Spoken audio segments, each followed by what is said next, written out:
warahmatullahi wabarakatuh, smart listener. Apa kabar Anda? Senang sekali kita bisa berjumpa kembali di hari ini, hari Jumat. Seperti biasa, kita bertemu dalam Harmoni Islami.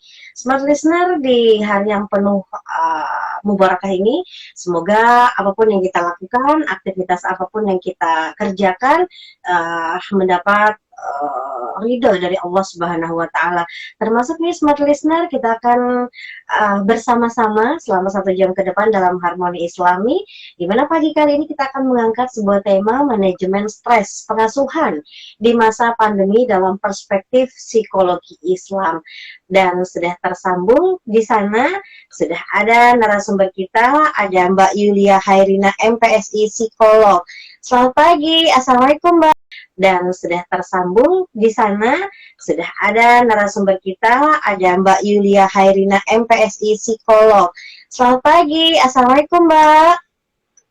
Selamat pagi, Assalamualaikum warahmatullahi wabarakatuh. Waalaikumsalam. Sehat ya Mbak ya? Alhamdulillah sehat. Alhamdulillah sehat. Ini kalau saya agak-agak pilek dikit nih Mbak. Oke, semoga kita sehat-sehat semua ya. Semoga kita selalu dilindungi untuk beraktivitas sehingga ya itu tadi seperti saya sampaikan di awal, semoga berkah semuanya termasuk hari ini nih.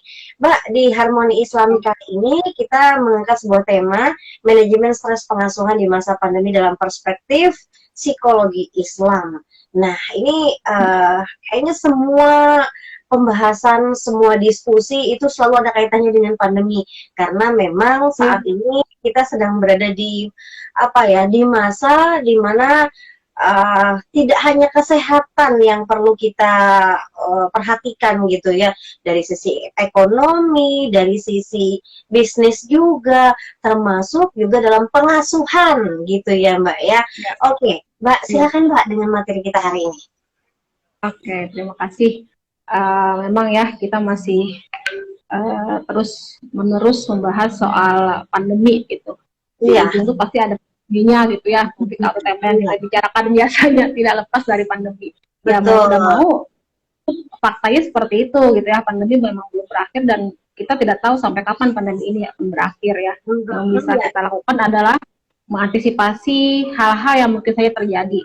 Salah satunya termasuk memanage stres kita, terutama untuk orang tua ya.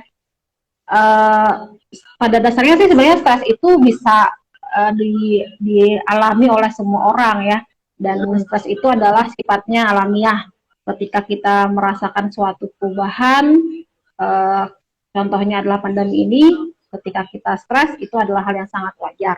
Namun yang membedakan bagaimana tingkatan stres itu sendiri ya, apakah dia termasuk kategori ringan, termasuk kategori berat, ataupun sedang.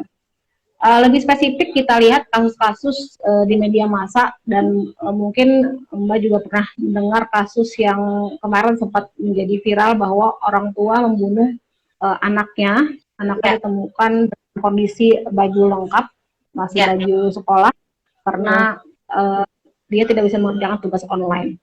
Itu kan sangat miris sekali gitu, sangat ironis gitu, yang seharusnya orang tua itu sebagai pelindung, sebagai penjaga, namun situasinya pada akhirnya membuat orang tua itu mungkin depresi ya dalam proses mengajari anak itu. Mungkin ada kasus-kasus lain yang juga membuat akumulatif stresnya itu, dan pada akhirnya melampiaskan kepada si anak sampai melakukan hal yang sangat keji seperti itu ya. Sehingga pada akhirnya tema ini menurut saya perlu diangkat, bagaimana manajemen stres tidak hanya dari sisi psikologi, tapi kita akan coba integrasikan dengan Islam. Karena sebenarnya pembahasan manajemen stres dalam Islam itu sudah komplit gitu. Cuma memang mungkin perlu diturunkan secara lebih aplikatif, lebih operasional gitu, sehingga pada akhirnya kita lebih mudah untuk mengaplikasikan bagi orang tua yang memang mungkin sudah merasa udah penuh nih kepalanya gitu dengan urusan rumah lah, urusan pekerjaan lah, ditambah lagi harus menjadi guru ya, mendampingi anak seperti itu kira-kira. Oke. Yang akan kita bahas hari ini. Ya, Mbak, itu sebagai pembuka kita di pertemuan kali ini, kita harus break untuk ya Mbak ya. Nanti kita akan lanjutkan Oke. lagi, kita akan kupas lebih dalam lagi manajemen stres itu Hmm, gimana sih caranya gitu. ya, Di sisi lain kan ya. memang tadi seperti yang Mbak sampaikan gitu bahwa orang tua tuh banyak juga tugas-tugasnya gitu selain ngajarin Hmm, anak. Sekarang kan sekolah juga belum belum tatap muka. Jadi ya oke. dipastikan anak-anak banyak tugas-tugas online gitu yang harus dibantu untuk mengerjakannya. Orang tuh udah stres kerja gitu, pulang kerja udah banyak numpuk tugas-tugas di kantor gitu. Belum lagi yang bawa pulang kerjaan kantor ditambah di rumah harus bantuin anak. Nah, ini Hmm, jadi lebih tinggi gitu. Mbak, kita harus break ya. dulu ya Mbak ya. Nanti kita Oke. lanjutkan lagi. Ini sebagai pembuka, Smart Listener, Anda bisa dengarkan dan saksikan kami di Instagram Smart FM Banjarmasin. Jangan kemana-mana, tetaplah bersama kami.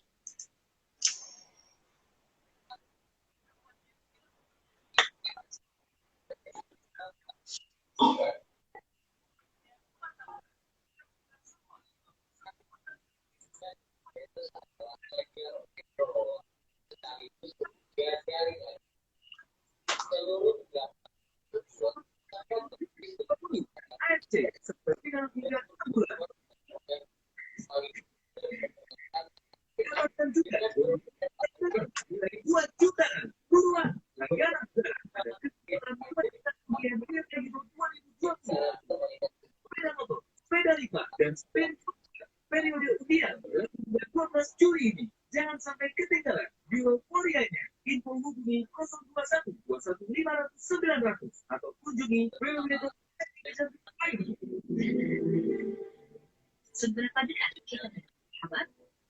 Sahabat adalah orang yang berani mengatakan tidak untuk kebaikan kita dan bertugas meluruskan belokan pola yang salah.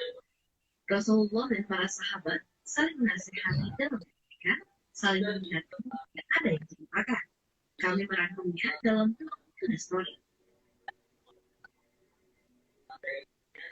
Tidak memperlihatkan parah dalam negara dan kepentingan perihal kebutuhan hukum masyarakat. Hal ini bermula ketika suatu hari sedang Syaitan sedang mengusir rambut putri Fir'aun, tiba-tiba si itu terjatuh. Seketika si itu mengucap astagfirullah.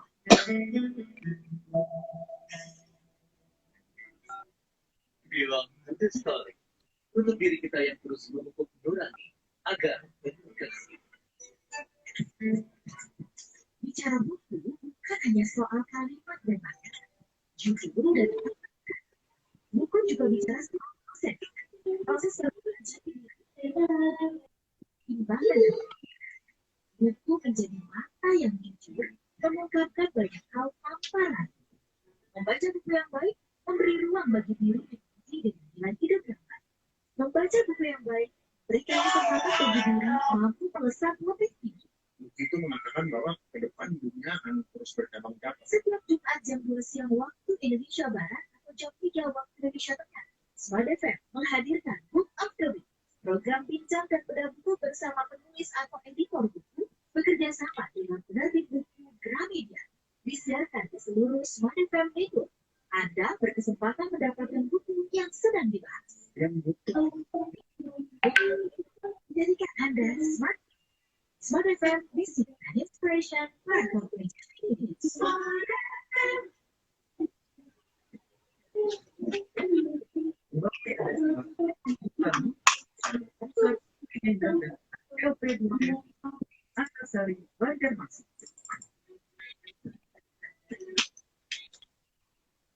Semua listener dalam Harmoni Islami kali ini kita kembali lagi dan kita undang ya Mbak ya yang mau sharing barangkali iya nih stres banget. Nah, barangkali juga punya masalah yang sama nih dengan apa yang disampaikan hari ini gitu. Stres. Semua orang kan punya stres sebenarnya ya Mbak ya. Tapi bagaimana Ya. seseorang itu manajemen stresnya sendiri gitu. Biasanya yang Hmm. paling biasa munculnya stres itu apa sih? Oke, kalau biasanya stres itu dipengaruhi oleh faktor internal dan juga faktor eksternal ya. Kalau faktor internal itu yang kita miliki gitu, baik itu karakteristik pribadi kita gitu kan ya, atau mungkin pola pikir kita yang pada akhirnya kondisi internal ini juga dipengaruhi oleh kondisi eksternal. Misalkan lingkungan atau pandemi seperti sekarang itu kan faktor eksternal sebenarnya yang pada akhirnya juga mempengaruhi kondisi psikologis kita ya. Jadi stres itu sebenarnya datangnya itu karena kondisi yang memang mengalami perubahan dan membuat kita tertekan atau kurang nyaman. Itu yang membuat kita menjadi stres. Apakah itu stres ringan, stres berat? Stres itu bertahap biasanya ya. Stres ringan biasanya hal yang masih sangat wajar gitu. Kemudian sedang itu masih bisa kita kelola. Kalau ke berat, mungkin kita sudah harus segera minta bantuan kepada ahli atau profesional untuk membantu kita memanage stres kita itu. Seperti itu, Mbak. Ya. Oke. Kalau dalam Islam sendiri kan sebenarnya Allah juga menganjurkan ya bahwa kita harus menghindari dan mengelola stres itu gitu. Dalam ayat-ayat Allah itu banyak sekali kalau kita telaah tentang stres itu sendiri ya. Tapi di situ kita juga dianjurkan jangan lemah. Gitu. Kita perlu memanage stres itu sehingga kita tidak membiarkan stres itu bertambah berat dan berefek buruk pada orang-orang sekitar kita. Oke, Mbak, kita bicara tingkatan stres deh ya, biar lebih apa ya? Stres ringan itu yang seperti apa sih? Oke, biasanya kalau stres ringan itu, stres itu biasanya berefek pada dua hal ya, kondisi fisik dan kondisi psikologis ya. Kalau kondisi fisik itu misalnya kita sakit kepala atau pusing atau sakit perut gitu ya, yang tiba-tiba saja gitu, yang kita nggak pernah makan sesuatu yang membuat perut sakit, tiba-tiba kita sakit perut. Kalau biasanya nih kalau misalkan kalau mahasiswa atau siswa yang mau maju prestasi tiba-tiba sakit perut, nah itu kan bisa diakibatkan oleh stres ya, itu stres ringan sebenarnya, masih wajar lah ya, sangat alami ya gitu. Tapi ketika sudah mengganggu tidurnya, sudah nggak bisa tidur, sudah kemudian makannya sudah berlebihan, nah itu udah masuk ke tahap yang lebih tinggi lagi secara fisik gitu. Sampai akhirnya sudah yang tidak merawat dirinya, sudah nggak mandi, nah itu udah berat banget tuh kondisi stresnya, mungkin sampai depresi gitu.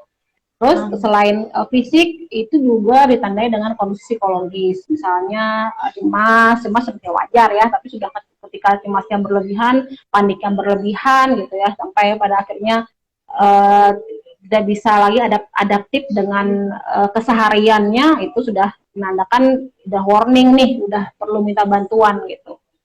Jadi sebenarnya sih stres itu pertama itu ketika kita mau manajemen stres itu kita mengenali diri kita dulu gitu. Karena kan yang punya diri itu kita ya. Jadi kita harus aware gitu. Aware dengan kondisi psikologis kita. Oh, ini berarti aku udah stres nih.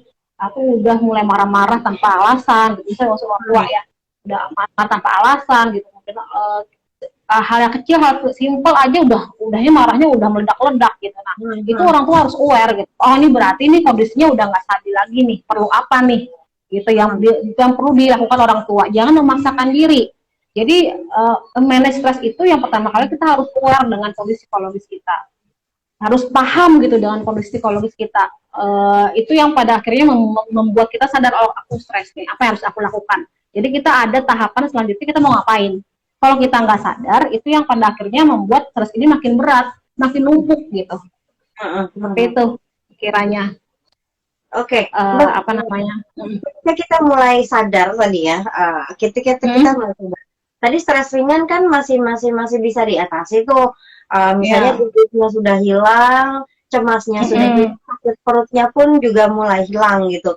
Nah, ini tingkat stresnya meningkat lagi nih, meningkat yang lebih tinggi lagi gitu. Nih anak cuman jatuhin apa gitu langsung dimarah-marahin. Kan kita mulai sadar juga tuh. Kasihan anak kan cuman jatuhin gelas misalnya gitu. Terus gimana manajemen stres kita ini, Mbak, biar kita menurunkan lagi? Oke. Jadi istilah manajemen stres itu sendiri kan kalau dari sisi pengertiannya sendiri itu adalah suatu keterampilan yang memungkinkan kita untuk bisa mengantisipasi, mencegah dan mengelola serta memulihkan diri kita gitu ya. Jadi komplit gitu manajemen stres itu. Dan pernah adanya tekanan, ancaman yang kita hadapi dari luar lingkungan. Kemudian kalau ditanya, ini mulai dari mana nih kita harus melakukan manajemen stres itu gitu ya. Kalau misalkan dalam perspektif psikologi Islam nih, kita kaitkan dengan Islam, stres itu sebenarnya pertama kali itu ketika bisa dikelola itu terkait dengan bagaimana keimanan kita dan kedekatan kita sama agama kita yang kita anut ya. dalam hal ini Islam gitu. Bagaimana keyakinan kita terhadap agama kita itu dapat dimanfaatkan untuk mencegah permasalahan kesehatan jiwa kita. Stres ini kan kalau dalam Al-Quran itu penyakit jiwa ya, yang memang perlu diobati dengan pendekatan-pendekatan yang mungkin dalam Islam sudah ada. Namun saya perlu kombinasi dengan psikologi ya. Jadi kalau dalam psikologi Islam itu mulai dari mana? Pertama itu dimulai dari proses tafakur. Tafakur itu berpikir dengan segala nikmat yang telah Allah berikan gitu. Jadi kita harus meyakini dulu masalah pandemi ini adalah memang di luar batas kemampuan kita. Ini memang adalah yang sudah ditakdirkan oleh Allah gitu. Kita nggak tahu apa hikmah di balik ini gitu ya. Jadi orang tua itu perlu memahami itu dulu gitu, bahwa pikiran ini penting sekali untuk bisa mencegah sesuatu yang lebih buruk gitu ya. Jadi ketika orang tua merasa pikirannya sudah berlebihan, sudah overthinking, itu kita ketakur gitu. Paling nggak kita tekan tombol pause dulu gitu untuk bisa menstabilkan pikiran kita supaya akhirnya pikiran ini tidak kemana-mana ya. Jadi kita perlu melakukan introspeksi diri dulu gitu terhadap kondisi yang kita hadapi ya. Itu kenapa mungkin ya kalau di pesawat itu biasanya kan oksigen itu digunakan orang tua dulu baru anak. Karena kondisi orang tua ini penting sekali untuk bisa mencegah stres pada anak. Sebenarnya kan anak itu stres ya karena kita gitu. Itu yang kita perlu pahami gitu sebagai posisi kita sebagai orang tua ya, supaya kita tidak melampiaskannya kepada anak. Jadi hal itu yang membuat kita ini kita ini harus diapain dulu gitu. Kondisi kita harus stabil, kita yang harus bahagia dulu, kita yang harus berpikir positif, sehingga pada akhirnya dampaknya kepada anak-anak juga baik. Itu yang harus kita lakukan pertama kali untuk bisa menerima semua hal yang terjadi di saat ini ya, kondisi saat ini. Kemudian yang kedua itu ya sabar ya, ikhlas dan sabar dan ikhlas ya. Walaupun mungkin dua kata ini memang terkesan klise banget gitu, sabar dan ikhlas gitu. Gimana caranya bisa sabar dan bisa ikhlas ya, tapi dalam Al-Quran jelas gitu bahwa sabar itu merupakan fondasi utama dalam menghadapi berbagai macam ujian yang menimpa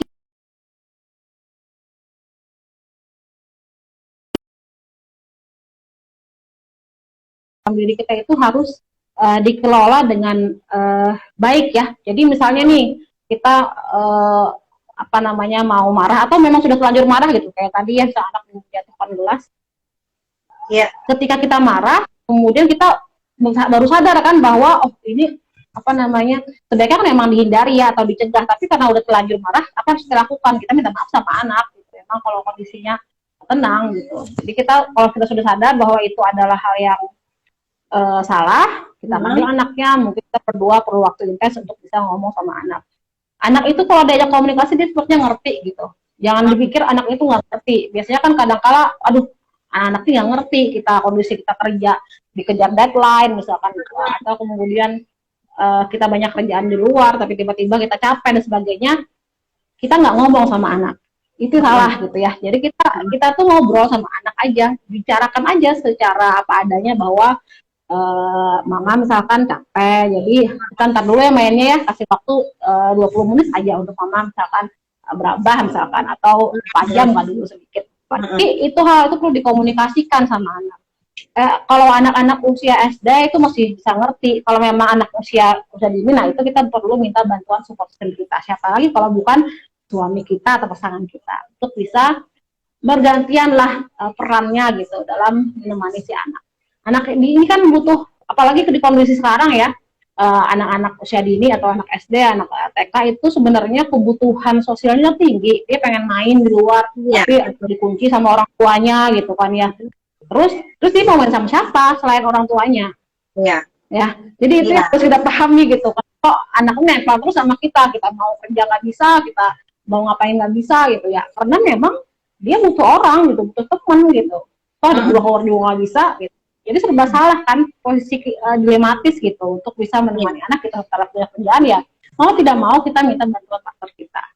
Atau kalau misalnya memang mau lebih detail lagi, kita bikin jadwal kapan kita menemani anak, kapan kita kerja, kapan kita misalnya perlu istirahat, itu diatur sedemikian rupa gitu. Jadi di kondisi seperti sekarang ini jadwal manajemen waktu itu diperlukan dalam proses kita sendiri nih untuk bisa rehat sejenak dari pendampingan anak kita dan juga sekaligus sebagai proses kita mendampingi anak. Jadi memang perlu balance gitu ya antara emosi orang tua, ada me time-nya gitu. Ini kan orang tua digeber dengan tugas-tugas yang numpuk dari kantor, kemudian dari sekolah, kemudian aktivitas rumah tangga, apalagi ibu ya. Ibu itu kan double-double perannya gitu, stres gitu.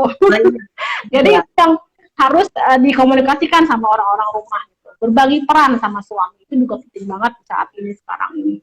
Karena tadi kondisinya memang seperti ini gitu.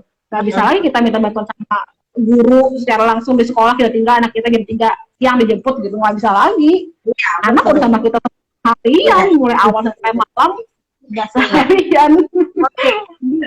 Ketika kita banyak pekerjaan, ketika kita banyak tugas-tugas kantor juga, dan bahkan tadi seperti saya bilang ada yang harus membawa pulang kerjaan ke rumah gitu, karena kayaknya waktu di kantor tuh nggak cukup deh, harus bawa pulang gitu, dan lain-lain. Maka ini juga perlu disampaikan pada anak, ketika anak kan juga perlu ditemani belajar. Dia tidak hanya ditemani bermain, tapi anak juga perlu ditemani belajar. Bagaimana kita menyampaikan hal ini pada anak? Di sisi lain kan anak juga pengen cepat selesai, karena mungkin dia pengen main gadget, dia sudah selesai tugasnya. Di sisi lain orang tua juga harus mengerjakan tugas-tugas orang tua. Nanti kita bahas Mbak ya, kita harus break lagi. Dan smart listener jangan kemana-mana, tetaplah bersama kami.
Tidak dapat dipungkiri di masa-masa seperti ini stres orang tua juga semakin tinggi ya Mbak ya. Oleh tadi Iya. banyak hal-hal yang menjadi efek dari semua ini gitu. Nah tadi contohnya adalah misalnya orang tua juga harus bawa pulang kerjaan gitu. Karena di kantor tuh kayaknya nggak cukup waktunya, masih aja ada tugas-tugas yang belum selesai. Akhirnya pekerjaan dibawa ke rumah. Nyampe rumah anak pengen minta temenin ngerjakan PR dia secara online gitu. Nah, ini orang di sisi lain orang tua deadline juga, di sisi lain anak juga merengek untuk dibantu gitu. Ini apa yang harus dilakukan, Mbak, biar stres orang tua nggak semakin tinggi? Oke. Eh, ini terjadi memang di kondisi pandemi seperti sekarang, konflik peran ya, peran sebagai pegawai, karyawan, pekerja gitu yang memang punya tuntutan tugas. Ya. Sementara di satu sisi dia peran sebagai pendamping orang tua yang mendampingi anak belajar. Ini bisa kita lakukan, tekniknya itu pertama tadi kita minta bantuan partner kita ya, pastinya ya. Kalau memang kondisinya tugas itu mendadak. Kalau memang tugas itu mendadak, kita bisa minta bantuan partner kita, atau kalau memang misalkan kita single mom, kita bisa minta bantuan orang dekat kita lah, misalkan kakaknya atau neneknya gitu ya, untuk mendampingi proses belajar anak kali ini saja ya, karena kita memang punya tugas yang sifatnya mendadak. Tapi sebenarnya kalau tugas yang tidak mendadak itu kan orang tua sama anak sih punya aktivitas yang bersama-sama ya harus dikerjakan gitu ya di rumah, dan tentu memang bagi orang tua tidak mudah untuk membagi waktunya gitu ya. Namun di sini saya tekankan sekali lagi, itu jadwal itu penting. Buatlah jadwal, aturan dan bersama ya, jadwal dan aturan bersama gitu. Ini jadi anak juga tahu nih orang tua jam segini juga punya kerjaan, misalkan pada hari ini saya ngisi di sini gitu kan ya, sementara anak juga sekolah online gitu misalkan. Nah, ini perlu dikomunikasikan beberapa hari sebelumnya gitu, sehingga dia tahu bahwa jam segini orang tuanya lagi mau ngisi materi di Smart FM gitu misalnya. Jadi dia sedang mengerjakan tugasnya sendiri. Jadi hal seperti itu perlu dikomunikasikan, Mbak, dalam situasi seperti ini. Tapi kalau memang situasinya mendadak, tiba-tiba ada callingan nggak dari kantor, harus ke kantor, atau ada tiba-tiba mendadak, nah itu kita minta bantuan orang-orang terdekat, anak kita yang memang sudah kenal, kemudian juga misalkan ada suami kita, minta bantuan suami kita. Itu mau tidak mau kita lakukan. Tapi kalau yang sifatnya tidak mendadak ya kita bikin aturan, bikin jadwal, dan komunikasi itu penting banget kepada si anak gitu ya, sehingga pada akhirnya kita bisa bertanggung jawab bersama-sama gitu untuk mengikuti aturan dan jadwal tersebut. Kita kan punya jadwal tetap ya, misalkan anak ini jam 9, dia sampai jam 10 dia ada sekolah online gitu ya, kemudian dia ngerjakan PR-nya nanti habis maghrib misalnya. Nah berarti orang tua dalam jam segitu ya tidak boleh ngapa-ngapain gitu, mungkin di jam yang lain gitu untuk bisa mengerjakan tugasnya. Itu harus disepakati antara orang tua dan anak. Itu salah satu cara ya untuk bisa mengerjakan tugas itu bersama-sama, bertanggung jawab bersama-sama, dan saling menghargai lah satu sama lain, anak dan orang tua, seperti itu. Oke, lanjut lagi Mbak, materi kita hari ini, silakan yang lain. Oke, tadi ini ya, apa namanya, sampai proses berpikir, kemudian ikhlas dan sabar gitu ya, kemudian mengelola emosi ya, emosi. Jadi saya kemarin sempat di awal-awal pandemi itu membagikan survei terhadap orang tua. Jadi apa yang mereka paling butuhkan gitu saat ini. Mereka tuh paling membutuhkan itu tadi terkait dengan pengelolaan emosi. Karena emosi ini kadang bisa lepas kendali gitu dalam proses mendampingi anak ya. Sehingga emosi ini perlu dikelola dengan baik. Kalau dalam Islam sendiri sebenarnya kan dalam manajemen emosi ini banyak banget caranya ya. Misalkan ketika kita udah sadar nih kita panas, kita ambil air wudhu gitu kan ya, atau mungkin kita merendahkan posisi tubuh kita gitu ya, sehingga aliran darah kita semakin lancar gitu kan ya. Terus kemudian bisa relaksasi sebentar gitu kan ya, untuk bisa mengambil napas dulu gitu. Itu perlu kita lakukan gitu untuk calling down emosi yang kita rasakan. Karena kalau kita sudah emosi kemudian marah, apalagi ya, karena marah itu kan bisa merusak segalanya ya. Kasus-kasus yang kemarin itu gara-gara kemarahan yang tidak terkendali gitu. Dan dalam Islam sendiri kan sangat menekankan kepada umat manusia bahwa untuk berhati-hati ketika kita emosi. Banyak motivasi yang diberikan Rasulullah SAW dalam hadis itu, jangan marah, bagimu surga gitu ya. Dia hadis riwayat Tabrani, hadis dari Rasulullah. Jadi memang penekanannya itu ya kita harus bisa mengelola emosi kita gitu. Karena emosi ini kalau tidak dikenali ya bisa terpancing dengan banyak hal. Nah caranya tadi ya kalau dalam Islam misalkan ambil wudu, kemudian sholat, kemudian juga kalau dalam psikologi bisa relaksasi dulu gitu kan ya, atau misalkan mengambil napas dulu gitu. Itu bisa kita lakukan sebelum kita berucap gitu sama anak-anak kita ya. Tapi kembali lagi itu tuh perlu disadari ya, perlu kita sadari. Setidaknya kita perlu waktu tafakur tadi, itu penting banget tuh kondisi saat itu tuh berpikir refleksi gitu terhadap kehidupan ini gitu. Itu membuat kita sadar juga gitu bahwa segala sesuatu yang terjadi ini kan istilahnya itu ya sudah terjadi di ketentuan Allah gitu, pasti ada hikmahnya. Nah itu kita resapi dulu tuh hal-hal seperti itu, sehingga pada akhirnya kita bisa, emosi kita bisa turun, kemudian kita bisa berpikir jernih gitu ya dalam menghadapi segala sesuatu yang terjadi pada kita. Dan kemudian juga jangan mengkonsumsi informasi secara berlebihan ya, apalagi sekarang tuh banyak informasi-informasi yang juga membuat kita semakin stres gitu. Iya, makin takut. Iya, makin takut kan, hoax beredar gitu. Benar. Gitu. Benar. Iya, dengan kondisi seperti ini aja kita harus mempercayai satu sumber yang memang terpercaya ya, untuk bisa kita mengakses mungkin informasi-informasi penting gitu tentang COVID-19 ini gitu. Tapi informasi-informasi yang lainnya itu kita perlu filter supaya tidak mengganggu emosi kita tadi ya. Terus kita juga perlu bersosialisasi ya, ini penting banget nih bagi ibu-ibu sosialita ya, yang memang kebutuhan berteman itu harus ada gitu. Dan kalau kondisinya memang seperti ini kan kita bisa memanfaatkan WhatsApp group, kemudian mungkin pakai Zoom, arisannya pakai Zoom gitu kan ya. Itu menjadi satu momen juga gitu sebenarnya untuk bisa saling sharing, saling curhat, sehingga nggak merasa sendirian dengan kondisi mengasuh anak di kondisi pandemi seperti sekarang gitu. Jadi kan bisa saling sharing gitu, apa saja yang dilakukan, metode apa yang dilakukan gitu kan ya. Sedangkan kita merasa nggak sendirian lah, bukan hanya kita kok orang tua yang merasa stres gitu. Hampir orang tua yang rata-rata iya benar gitu merasakan ini gitu. Oke, Mbak, yang menarik tadi kita perlu tafakur gitu ya. Kita perlu tafakur, perlu merenungi bahwa semua ini yang memang sudah menjadi ketentuan dari Allah gitu. Kita mampu apa hanya sebagai manusia gitu. Idealnya berapa lama sih kita tafakur untuk menurunkan tadi? Nanti dijawab ya Mbak ya, kita break lagi. Gitu, yang tadinya meledak-meledak.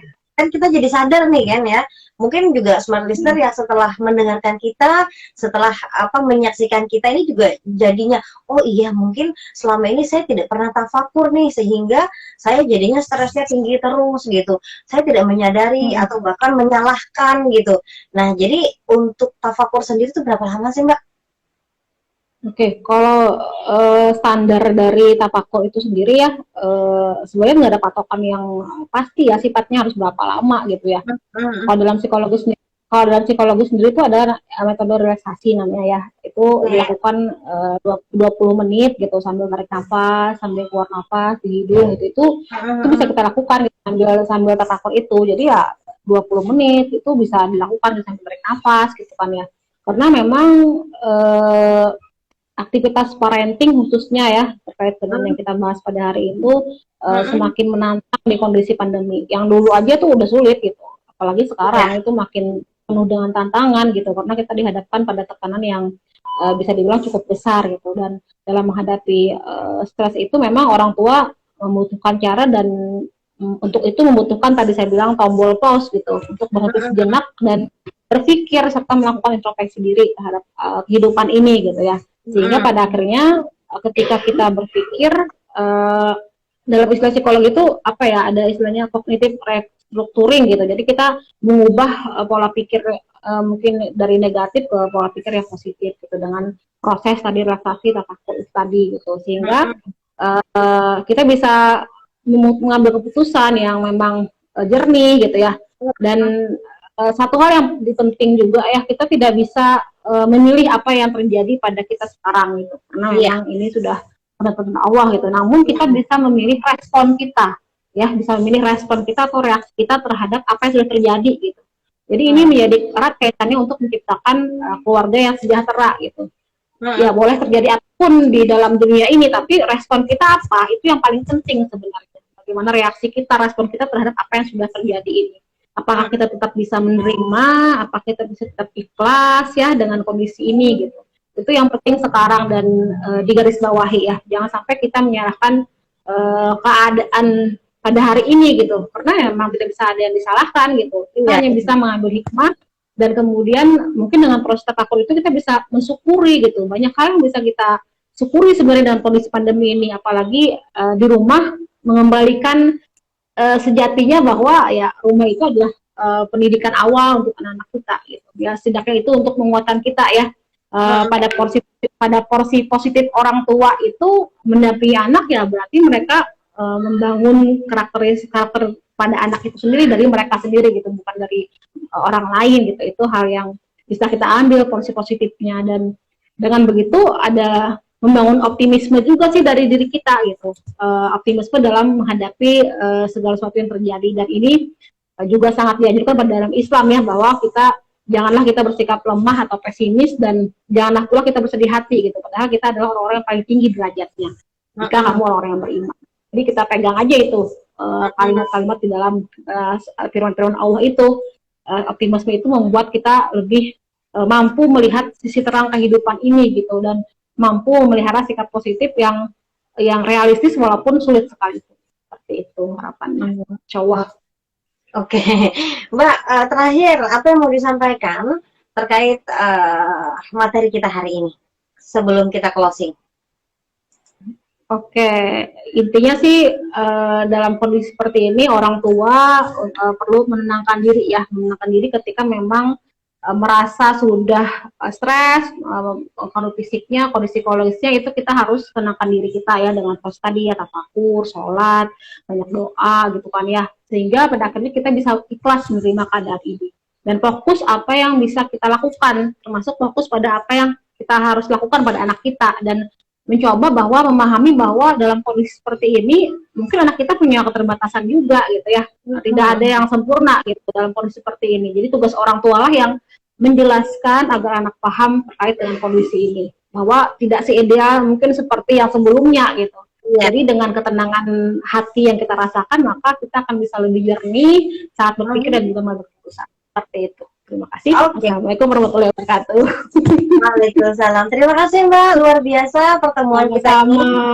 Semoga bermanfaat dan pastinya nih juga Smart Listener saya sampaikan kepada Anda semua bahwa obrolan kita ini bisa Anda saksikan kapan saja dan di mana saja. Anda buka saja Instagram Smart FM Banjarmasin agar kita juga bisa terus belajar ya Mbak ya menjadi lebih baik lagi. Khususnya juga untuk tema kita hari ini adalah memanajemen stres kita seperti apa. Baik, semoga kita bisa melalui ini dengan baik-baik saja dan terima kasih juga sudah bersama kami. Kami pamit, selamat pagi. Assalamualaikum warahmatullahi wabarakatuh. Waalaikumsalam warahmatullahi wabarakatuh. Terima kasih, Smart FM.